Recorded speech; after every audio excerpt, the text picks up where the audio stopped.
किसी भी देश के अंदर महिलाओं और पुरुषों में कितनी समानताएं हैं, इसे कैलकुलेट किया जाता है वर्ल्ड इकोनॉमिक फोरम के द्वारा 4 पैरामीटर्स पर। इसे ही ग्लोबल जेंडर गैप इंडेक्स कहते हैं।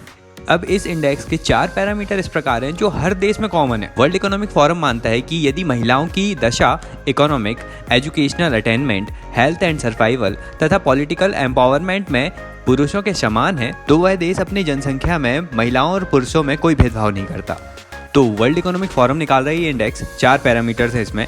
यहाँ पर 0 और 1 के फॉर्म में रैंक किया जाता है कंट्रीज को। यदि किसी का स्कोर 1 है तो फुल जेंडर पैरिटी है उस कंट्री में, लेकिन अभी तक कोई भी ऐसी कंट्री नहीं है। और यदि 0 है तो कंप्लीट इम्पैरिटी है, मतलब असमानता व्याप्त है वहाँ पर।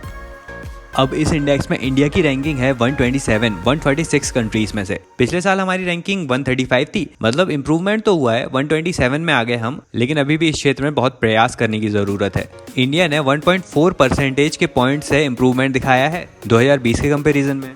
इंडिया का ओवरऑल स्कोर 64.3% है ओवरऑल जेंडर गैप में। फर्स्ट रैंक यहाँ पर आइसलैंड को मिला है, मतलब आइसलैंड में सबसे ज़्यादा वुमेन्स में इकोनॉमिक पार्टिसिपेशन है, अपॉर्चुनिटीज़ मिलती हैं उन्हें वहाँ पर। पॉलिटिकल एम्पावरमेंट है वहाँ पर, पॉलिटिकल एरियाज में बढ़ चढ़कर वुमेन्स भाग लेती हैं।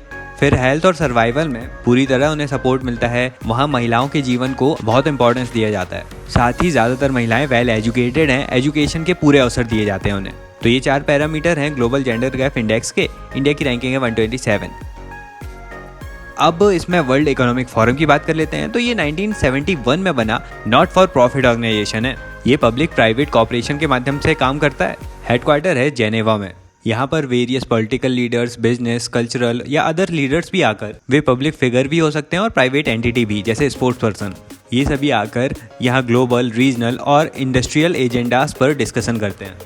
अब ग्लोबल जेंडर गैप इंडेक्स के अलावा वर्ल्ड इकोनॉमिक फोरम कुछ और रिपोर्ट्स और इंडेक्स भी निकालता है। पहला the future of job report, दूसरा ग्लोबल रिस्क रिपोर्ट, तीसरा travel and tourism competitiveness report और फोर्थ है ग्लोबल कॉम्पिटिटिवनेस रिपोर्ट। तो ये सारी बातें थी IMF के ग्लोबल जेंडर गैप इंडेक्स के बारे में।